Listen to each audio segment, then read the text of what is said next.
Il est 13h et vous êtes sur la 440 du Bouquet Canal+. Vous êtes dans votre émission au féminin, l'émission où apprendre n'est plus une obligation, mais devient un réel plaisir. Chers téléspectateurs, c'est parti.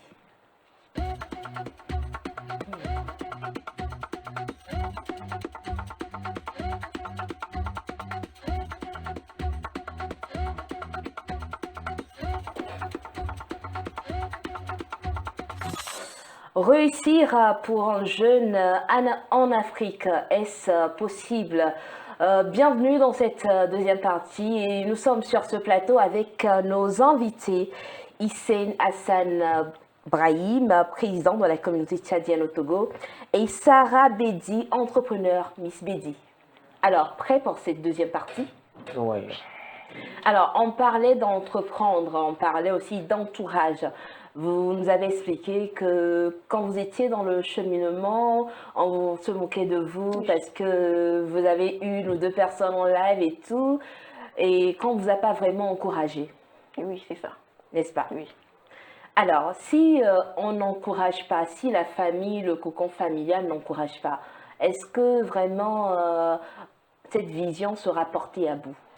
C'est pourquoi il faut avoir le mental avant de commencer quelque chose.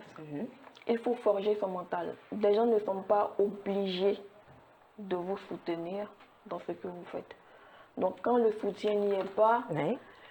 c'est ton projet à toi. Moi j'aime prouver aux gens qui m'entourent. Moi j'aime prouver aux gens qu'ils ont mal fait de ne pas me soutenir. J'aime dire, je vous avais dit. N'est-ce pas? C'est quelque chose que j'aime dire. Je vous avais dit. Et aujourd'hui, je fais la fierté de cette famille-là.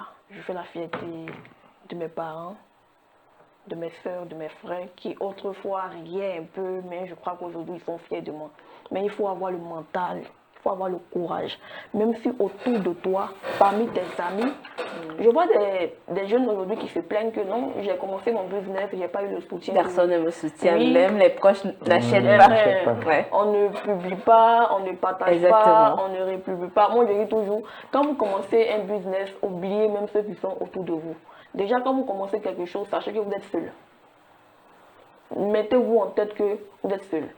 Je vois des gens vouloir commencer le business et écrire déjà à leurs amis, coucou, je vais commencer à vendre ça, hein. Je veux que tu m'aides à vendre. Je vais commencer à vendre ça, poster pour moi, republier pour moi. C'est pas ça le business. Déjà, tu as mis ton esprit, tu as mis déjà, je dirais, tu as posé ta vision sur ton entourage pour qu'il puisse t'aider. Et quand ça viendra, quand le travail ne sera pas fait, ton moral sera atteint. Pourtant, quand tu commences en disant « je suis seul », si quelqu'un vient t'aider, tant mieux, il n'y a pas de souci. Mais quand tu commences ton business ou ton projet, tu dis je suis seul dans le projet.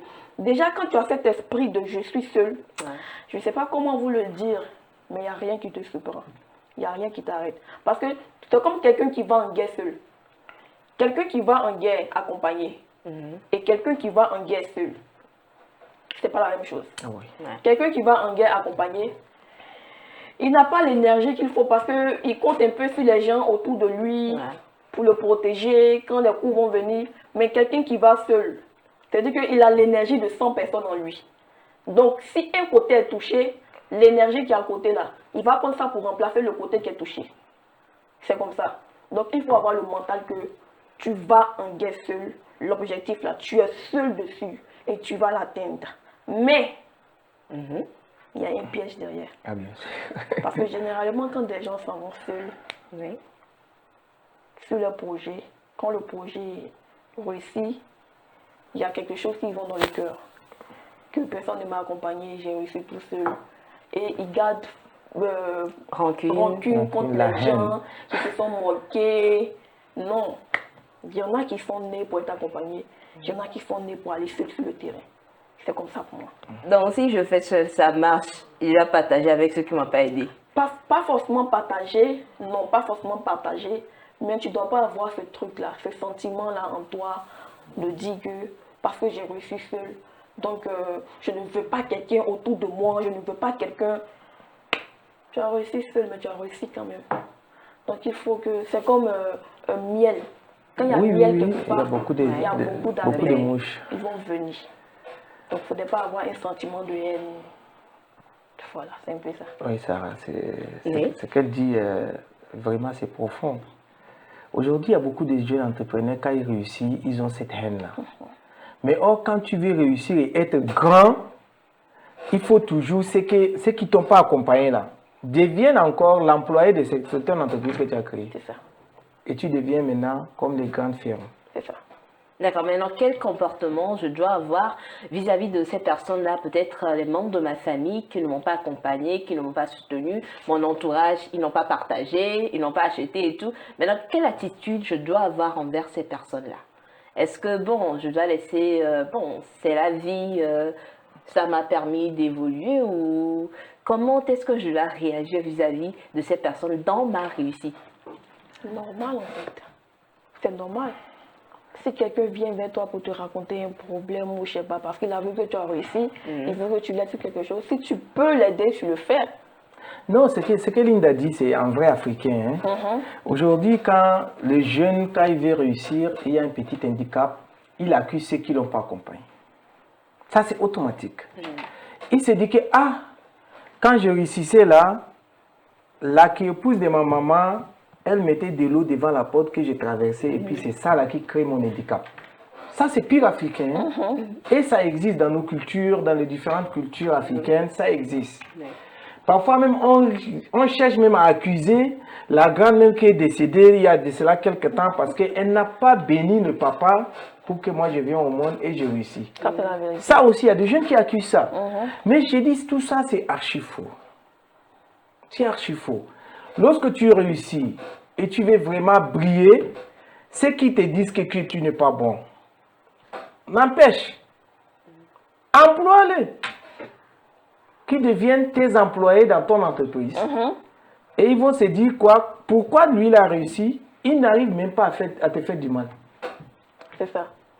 Et ils vont chercher maintenant à que l'entreprise doit prospérer et que le patron doit augmenter notre salaire. Il y a des avantages. C'est ça.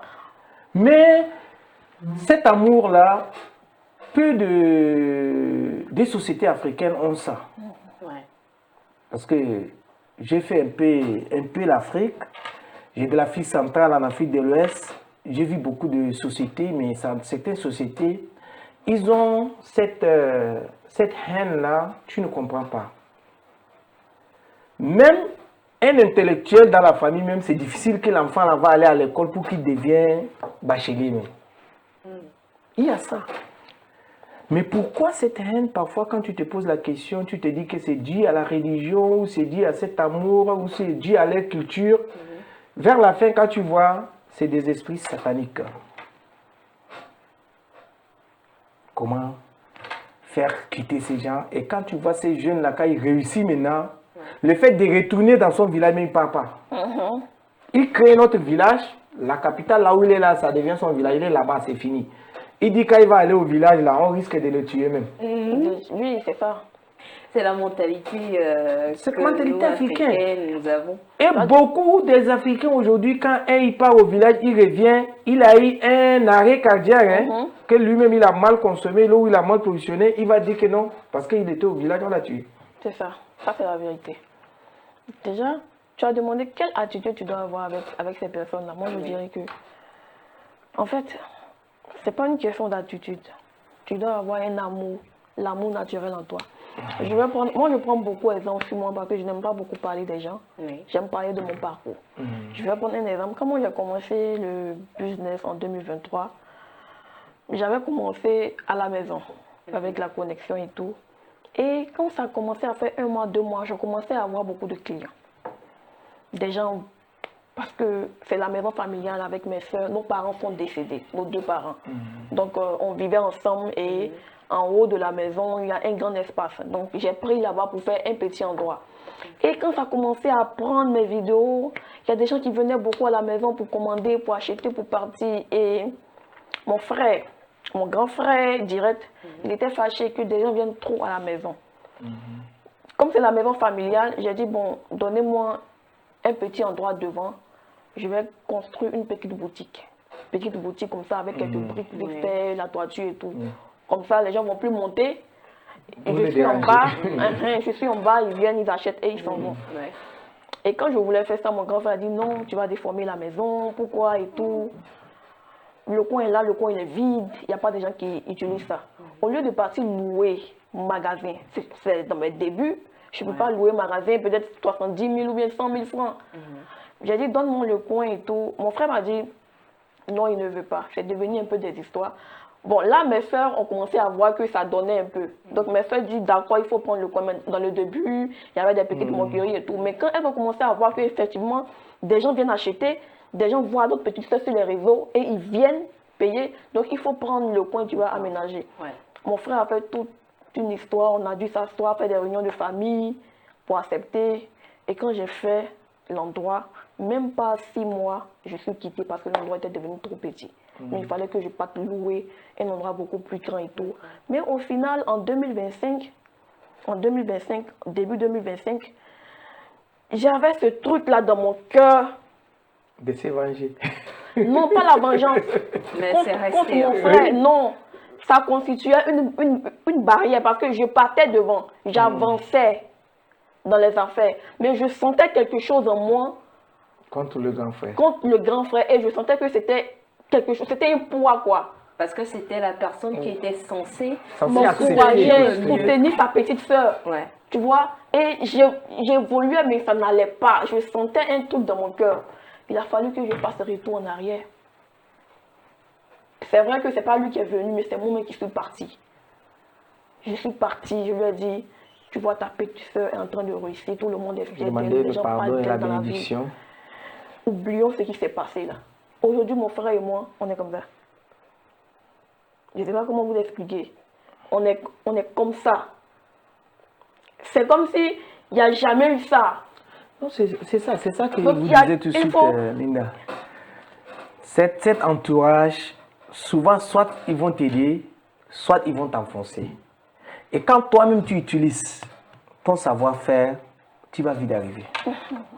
Et le cœur surtout parce que se dire que tu aurais pu m'aider mais tu voulais me mettre des barrières. En temps on est du même sang. Si elle suivait son cœur, elle ne va même pas venir rester dans la maison, elle va aller carrément réfugier ailleurs. C'est pour ça l'entourage africain c'est un peu compliqué. C'est un peu compliqué. Et moi j'ai dit parfois d'une part c'est quoi? Il faut avoir foi. Surtout la foi. Et quand tu as cette foi, tu vas vite arriver. Alors, parlons de foi. Qu'est-ce qu'il faut qu'un jeune fasse? Qu'est-ce qu'il doit avoir pour pouvoir réussir? Est-ce qu'il doit éviter de faire certains trucs pour pouvoir mieux réussir? Vous avez parlé du pardon, parce que vous êtes allé vous-même vous dire non, c'est bon, laissons ça, enterrons l'âge de guerre et tout. Qu'est-ce qu'il faut avoir? Qu'est-ce qu'il faut éviter pour vraiment, si nous, jeunes Africains que nous sommes, nous voulons réussir? Est-ce qu'il faut éviter de se promener avec certaines personnes? Est-ce qu'il faut éviter de faire ci, de faire ça? Qu'est-ce qu'il faut éviter de faire? Je vous vois venir. Linda, aujourd'hui, il y a des jeunes qui aiment vite arriver.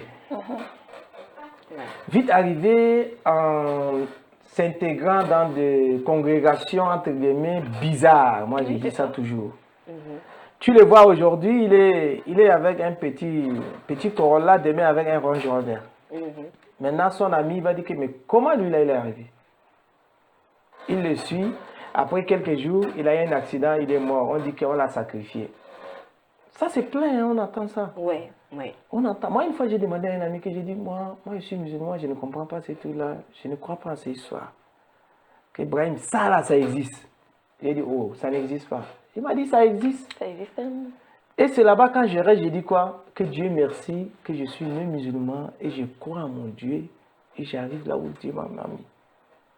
Mais il y a beaucoup de jeunes, ceux qui veulent vite arriver, ils tombent toujours dans des pièges.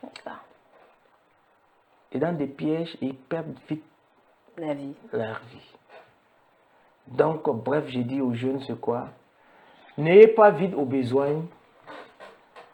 Ce que Dieu a dit que c'est pour vous, là, ça va venir. Et croyez, même que tu es musulman ou chrétien, crois qu'en seul Dieu, qu'on a seul Dieu. Mais la manière de le croire, c'est ça qui diffère. Croire en ce Dieu-là, un jour, moi-même, là, je vais devenir comme Sarah. Je vais venir. Pourquoi elle vit, elle respire, elle a le même sang, elle a un entourage qui sont pauvres et ils sont arrivés. Moi aussi, mon entourage est pauvre, mais je vais venir. Je peux venir, elle peut me coacher. Ah, Sarah, comment tu as fait pour arriver là? Il n'y a pas la honte dans ça. Hein? Ouais. Si tu veux réussir, accompagner quelqu'un ou aller derrière la personne, montre-moi comment les choses vont faire.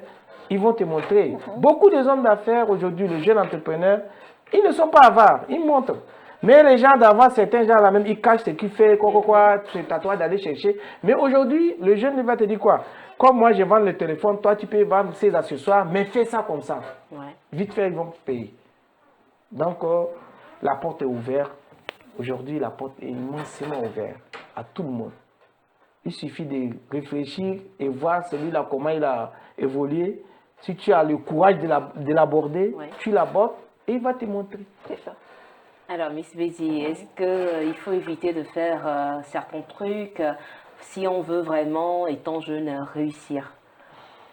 Moi, je dis toujours que c'est l'envie qui conduit à certaines pratiques.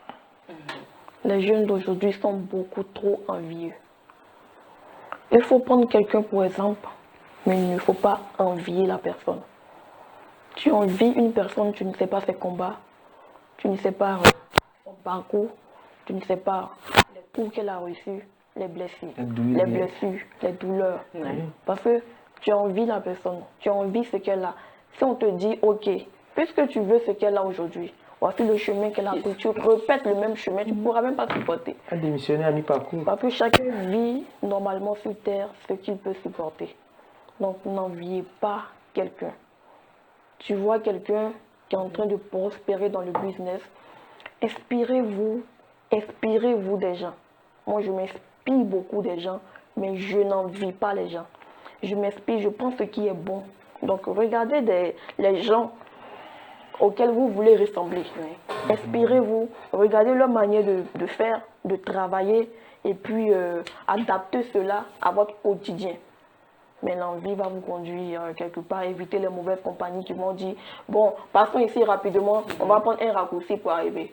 Quand tu es focalisé sur l'objectif que tu as, quand tu travailles comme il faut, quand tu pries Dieu, forcément il y a un résultat qui va sortir.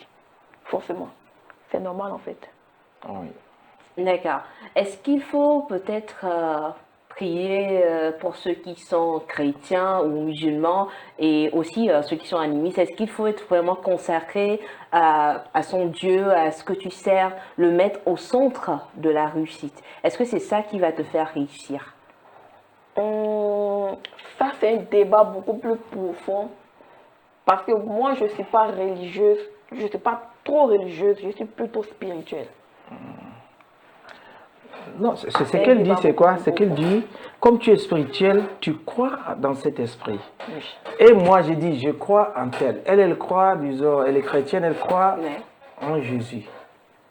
Maintenant, elle fait ses affaires, elle dit, après le boulot, elle prie Dieu, que Dieu vraiment m'a protégé aujourd'hui, j'ai eu des choses.